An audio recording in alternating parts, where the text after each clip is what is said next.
আসসালামু আলাইকুম।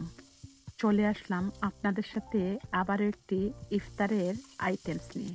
আর সেটি হচ্ছে মুখরোচক স্বাদের ছোলা বুট ভুনা রেসিপি নিয়ে।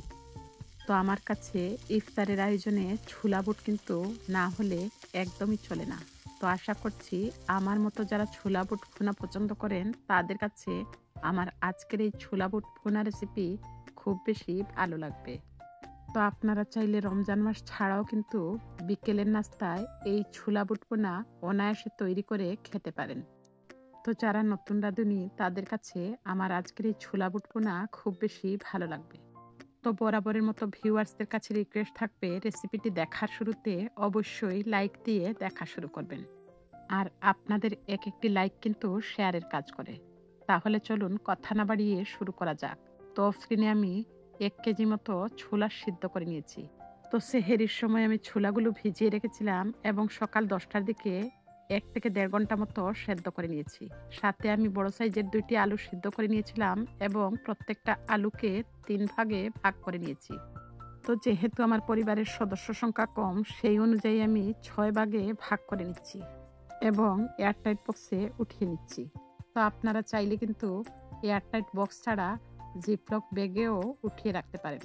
অর্থাৎ 5টি ভাগ আমি রেখে দিব এবং আজকে আমি কিছু ছোলা রান্না করে আপনাদের সাথে শেয়ার করে নিব। তো দেখুন আমি ছোলাগুলো উঠিয়ে নিয়েছি এবং এয়ারটাইট বক্সের মুখটা লাগিয়ে দিচ্ছি।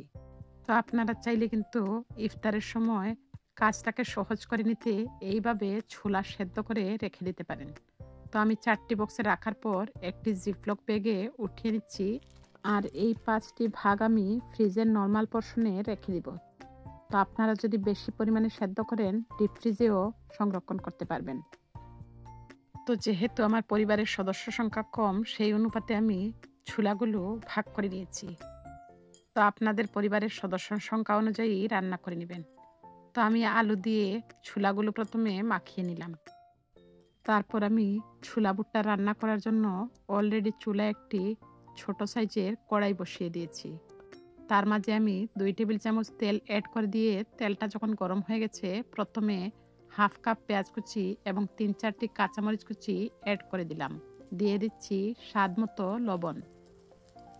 তারপর আমি এতে একে একে মশলাটাকে অ্যাড করে দিব। তো প্রথমে আমি এতে অ্যাড করে দিচ্ছি মরিচের গুঁড়া হাফ চা চামচ, অ্যাড করে দিচ্ছি ধনিয়া গুঁড়া হাফ চা চামচ, হলুদের গুঁড়া দিয়ে দিলাম হাফ চা চামচের চাইতে একটু কম। তারপর আমি স্প্যাচুলা দিয়ে নেড়েচেড়ে মশলাটাকে খুব ভালোভাবে মিশিয়ে নিলাম। তো মশলার র ফ্লেভার চলে যাওয়া পর্যন্ত চুলার আঁচ মিডিয়ামে রেখে আমি কষিয়ে নিয়েছি। আর দেখুন তেলটা কিন্তু ছাড়তে শুরু করেছে। তারপর আমি এতে আদা পেস্ট অ্যাড করে দিলাম হাফ চা চামচের মতো। তো মশলাটা যত ভালোভাবে কষাবেন ছোলা বুট খেতে কিন্তু ততটাই ভালো লাগবে। এবারে আমি আলু দিয়ে মেখে নেওয়া ছোলাটাকে অ্যাড করে দিলাম। তারপর স্প্যাচুলা দিয়ে নেড়েচেড়ে মিশিয়ে নিচ্ছি। এবারে খুব ভালোভাবে মেশানো হয়ে গেলে এই পর্যায়ে আমি হাফ কাপের মতো পানি অ্যাড করে দিব। তো আমার কাছে ছোলাটা কিন্তু একটু মাখা মাখা খেতেই ভালো লাগে। আর পানিটা দিলে যেটা হবে মশলা এবং লবণটা কিন্তু ছোলার ভেতরে খুব ভালোভাবে ঢুকে যাবে। তো আমি খুব ভালোভাবে মিশিয়ে নিয়েছি এবং চুলার আঁচ লো টু মিডিয়ামে রেখে 5 মিনিটের মতো রান্না করে নিয়েছি। আর দেখুন কতটা মাখা মাখা দেখাচ্ছে আমার ছোলা বুট ভুনা। এবারে ফাইনাল টাচ হিসাবে হাফ চা চামচের মতো জিরা পাউডার অ্যাড করে দিলাম। তারপর নেড়েচেড়ে মিশিয়ে নিয়ে আরও হাফ মিনিটের মতো রান্না করে নিয়ে একটি সার্ভিং প্লেটে সার্ভ করে আপনাদের সাথে শেয়ার করে নিচ্ছি। তো উপর থেকে আমি 2টি কাঁচামরিচ দিয়ে পরিবেশন করে নিলাম। বিলিভ মি, এই ছোলা বুট ভুনা খেতে যে কতটা টেস্টি হয় আপনারা নিশ্চয়ই দেখেই বুঝতে পারছেন। তো আশা করছি বরাবরের মতো আমার আজকের এই ছোলা বুট ভুনা আপনাদের কাছে খুব বেশি ভালো লেগেছে। তো ভিউয়ার্সদের কাছে বরাবরের মতো রিকোয়েস্ট থাকবে যদি রেসিপিটি ভালো লাগে আর এই চ্যানেলটি নতুন ভিজিট করে থাকেন সাবস্ক্রাইব করে পাশে থাকা বেল বাটনটি বাজিয়ে দিবেন। আর যদি খুব বেশি ভালো লাগে ইচ্ছে হলে ফ্রেন্ডস এবং ফ্যামিলির সাথে শেয়ার করে অন্যকে দেখার সুযোগ করে দিতে পারেন। নেক্সট রেসিপি দেখার আমন্ত্রণ জানিয়ে আজকের মতো বিদায় নিচ্ছি। আল্লাহ হাফেজ। আসসালামু আলাইকুম। লোভনীয় স্বাদের রাজকীয় ডিমের কুরমা রেসিপি নিয়ে আপনাদের সামনে আবারও হাজির হয়ে গেলাম। আর আজকের এই কুরমাটি আমি কোনো ধরনের পানির ব্যবহার ছাড়াই লিকুইড দুধ দিয়ে তৈরি করেছি। তো আশা করছি যারা নতুন রাঁধুনি তাদের কাছে আমার আজকের এই ডিমের কুরমার রেসিপিটি অনেক বেশি হেল্পফুল মনে হবে। আর এই কুরমা আপনারা চাইলে পরোটা, পোলাও কিংবা সাদা ভাতের সাথে অনায়াসে খেতে পারেন। তো অতিথি আপ্যায়নে অল্প খরচে এই ডিমের কুরমা তৈরি করে কিন্তু মেহমানদের সার্ভ করলে আপনি প্রশংসা কুড়াতে পারেন। আর আমার আজকের এই রাজকীয় স্বাদের ডিমের কুরমার রেসিপিটি দেখে নিশ্চয়ই বুঝতে পারছেন কতটা মুখরোচক হয়েছে। তো ভিউয়ার্সদের কাছে বরাবরের মতো রিকোয়েস্ট থাকবে, আমার আজকের এই রাজকীয় স্বাদের ডিমের কোরমা যদি আপনাদের ভালো লাগে অবশ্যই রেসিপিতে লাইক দিয়ে দেখা শুরু করবেন। আর আপনাদের এক একটি লাইক কিন্তু শেয়ারের কাজ করে। তাহলে চলুন কথা না বাড়িয়ে শুরু করা যাক। তো ছোট থেকে বড় সবাই কিন্তু আমরা ডিম বয়েল করতে পারি।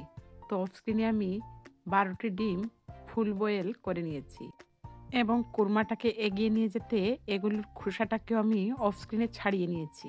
এবারে আমি ডিমগুলোকে প্রথমে ভেজে নিব। এর জন্য একটি প্যানের মধ্যে অ্যাড করে দিলাম প্রায় 3 টেবিল চামচের মতো তেল। তেলটা যখন গরম হয়ে গেছে ডিমগুলোকে অ্যাড করে দিচ্ছি। তো ডিমগুলো ভেজে নিলে ডিমের কালারটা যেমন সুন্দর আসবে, খেতেও কিন্তু ভালো লাগবে।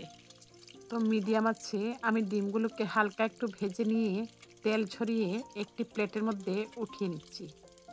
তো ডিমগুলি কিন্তু বেশি দাগ লাগানো যাবে না, এরকমই হালকা একটু ভেজে নিয়ে উঠিয়ে নেবেন। তো ভেজে নেওয়া ডিমগুলোকে উঠিয়ে নিলাম এবং একই প্যানের মধ্যে ডিমের কুরমাটা তৈরি করার জন্য আবারও অ্যাড করে দিলাম 3 টেবিল চামচের মতো তেল। তারপর আমি অ্যাড করে দিলাম 3 টুকরো করে দারুচিনি, এলাচি, লবঙ্গ এবং গোলমরিচ, সাথে দিয়ে দিলাম ছোট সাইজের 2টি তেজপাতা। এগুলোকে আমি সুন্দর একটি ফ্লেভার আসা পর্যন্ত ভেজে নিলাম। আর এখানে ইন টোটাল আমি 1 কাপের মতো তেল দিয়েছি। তারপর আমি অ্যাড করে দিলাম 2 কাপের মতো পেঁয়াজ কুচি, 1 টেবিল চামচ করে আদা পেস্ট এবং রসুন পেস্টটা অ্যাড করে দিলাম। স্বাদ মতো লবণটা অ্যাড করে দিয়ে স্প্যাচুলা দিয়ে নেড়ে চেড়ে আদা রসুন এবং পেঁয়াজটাকে বেশ কিছুক্ষণ ভেজে নিব, যাতে করে পেঁয়াজ রসুন এবং আদার র ফ্লেভারটা চলে যাওয়ার পাশাপাশি সুন্দর একটা ফ্লেভার অ্যাড হয়ে যায়। দেখুন পেঁয়াজটা কিন্তু অনেকটাই সফট হয়ে এসেছে এবং সুন্দর একটি ফ্লেভার অ্যাড হয়ে গেছে। তো এই পর্যায়ে আমি অ্যাড করে দিলাম ধনিয়া গুঁড়া 1/2 চা চামচের চাইতে একটু বেশি, দিয়ে দিলাম 1/2 চা চামচ মরিচের গুঁড়া। যেহেতু আমি কুরমাটা তৈরি করব সেজন্য আমি এখানে হলুদ গুঁড়াটা ব্যবহার করছি না। তো খুব ভালোভাবে গুঁড়া মশলাটাকে মিশিয়ে নিলাম। আর দেখুন তেলটাও কিন্তু সেপারেট হয়ে গেছে। তো রাজকীয় স্বাদের ডিমের কুরমার টেস্টটাকে বাড়িয়ে দিতে এই পর্যায়ে আমি 1 চা চামচ টমেটো সস এবং বারবিকিউ সস দিয়ে দিলাম 1 চা চামচের মতো। তো আমার কাছে টক মিষ্টি ঝালের সমন্বয়ে কুরমাটা কিন্তু খেতে খুব বেশি ভালো লাগে। সসটাকে খুব ভালোভাবে মিশিয়ে নিলাম। তারপর আমি এতে অ্যাড করে দিচ্ছি ভেজে নেওয়া ডিমগুলো, হালকা একটু নেড়েচেড়ে মিশিয়ে নিব। আর আজকের এই রাজকীয় স্বাদের ডিমের কুরমাটা কিন্তু আমি শুধু লিকুইড দুধ দিয়ে তৈরি করব। তো এর জন্য আমি এতে অ্যাড করে দিচ্ছি মেজারমেন্ট কাপের প্রায় 3 কাপের মতো লিকুইড দুধ, অর্থাৎ আমি এখানে 750 ml লিকুইড দুধ অ্যাড করে দিচ্ছি। তারপর আমি স্প্যাচুলা দিয়ে হালকা একটু নেড়েচেড়ে মিশিয়ে নিলাম এবং এটিকে আমি প্রথমে ঢেকে রান্না করব মিডিয়াম আছে 5 মিনিটের মতো, যাতে পেঁয়াজটা পুরোপুরি সফট হয়ে যায়। আর অবশ্যই পেঁয়াজটাকে সফট করে নেবেন, তা না হলে গ্রেভিটা কিন্তু ঠিক হবে না। তো ফিরে আসলাম 5 মিনিট পর। তো যেহেতু আমি মিডিয়াম আছে 5 মিনিটের মতো রান্না করে নিয়েছি, সেজন্য পেঁয়াজটা সফট হওয়ার পাশাপাশি গ্রেভিটাও কিন্তু অনেকটাই ঠিক হয়ে গেছে। তবে আমি গ্রেভিটাকে আরও কিছুটা ঠিক করে নিব, সেজন্য আমি এই পর্যায়ে চুলা আঁচটাকে মিডিয়াম টু লো হিটে করে দিয়ে রান্না করে নিব আবারও 10 মিনিটের মতো। আর অবশ্যই রান্নার শেষ পর্যায়ে চুলা আঁচটাকে লোতে করে দিয়ে রান্না করে নেবেন, এতে করে গ্রেভিটা ঠিক হওয়ার পাশাপাশি তেলটাও কিন্তু সেপারেট হয়ে যাবে। দেখুন আমার কুরমার গ্রেভিটা কতটা ঠিক হয়েছে এবং তেলটাও কিন্তু উপরে ভেসে উঠেছে। পাশাপাশি অল্প আঁচে রান্না করার ফলে পেঁয়াজটাও কিন্তু একদম গলে গেছে। এতে করে গ্রেভিটা কতটা ঠিক দেখাচ্ছে। এই পর্যায়ে আমি 5 থেকে 6টি কাঁচামরিচ অ্যাড করে দিলাম। তারপর রাজকীয় কুরমার স্বাদ বাড়িয়ে দিতে 1 চা চামচের মতো ঘি অ্যাড করে দিয়েছি। দিয়ে দিচ্ছি 1 চা চামচের মতো চিনি। তারপর চিনি এবং ঘিটা মেল্ট হওয়া পর্যন্ত ঢাকনা দিয়ে ঢেকে রান্না করেছিলাম 1 মিনিটের মতো, এবং এটিকে আমি স্ট্যান্ডিং টাইমে রেখে দিয়েছিলাম 10 মিনিট। তো 10 মিনিট পর আমি সার্ভিং ডিশে সার্ভ করে নিয়েছি এবং উপর থেকে ভাজা বেরেস্তা অ্যাড করে দিয়েছি। তো এই রাজকীয় স্বাদের ডিমের কুরমাটা আমি পোলাওয়ের সাথে খেয়ে নিয়েছিলাম। কি দেখে নিশ্চয়ই আপনাদেরও জিভে পানি চলে এসেছে। তো ভিউয়ার্সদের কাছে বরাবরের মতো রিকোয়েস্ট থাকবে, যদি রেসিপিটি ভালো লাগে আর এই চ্যানেলটি নতুন ভিজিট করে থাকেন, অবশ্যই সাবস্ক্রাইব করে পাশে থাকা বেল বাটনটি বাজিয়ে দিবেন, যাতে যে কোনো রেসিপি দেওয়া মাত্র সবার আগে নোটিফিকেশন বেলটি আপনার মোবাইলে পৌঁছে যায়। আর যদি খুব বেশি ভালো লাগে, ইচ্ছে হলে আপনাদের টাইমলাইনে শেয়ার করে অন্যদেরকে দেখার সুযোগ করে দিতে পারেন। রেসিপি রিলেটেড কোনো প্রশ্ন থাকলে অবশ্যই কিন্তু কমেন্টের মাধ্যমে ফিডব্যাক জানাতে ভুলবেন না। নেক্সট রেসিপি দেখার আমন্ত্রণ জানিয়ে আজকের মতো আপনাদের সবার সুস্থতা এবং মঙ্গল কামনায় বিদায় নিচ্ছি। আল্লাহ হাফেজ। আসসালামু আলাইকুম।